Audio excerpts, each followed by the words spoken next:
এই মৃত্যু কখন আসবে জানা নাই।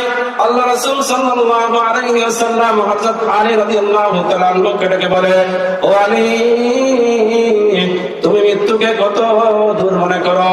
হযরত আলী রাদিয়াল্লাহু তাআলা আনহু বলেন, ইয়া রাসূলুল্লাহ, ইয়া হাবিবাল্লাহ, আমি মৃত্যুকে এত কাছে মনে করি যে আসরের নামাজ আমি আদায় করলাম, মাগরিবের নামাজ আমি আদায় করতে পারবো না।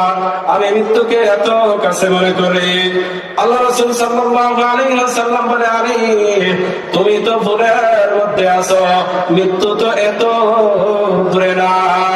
আল্লাহ রাসূল সাল্লাল্লাহু আলাইহি ওয়াসাল্লাম বলেন, ও আলী, তুমি তোমার ওযু করার সময় তোমার ডান পা ধৌত করছো, বাম পা ধোয়ার সময় তুমি পাবা না। অথবা তুমি ডান দিকে সালাম ফিরাইছো, তুমি বাম দিকে সালাম ফিরানোর সময় পাবা না। মৃত্যু হইতেছে মানুষের এত কাছাকাছি।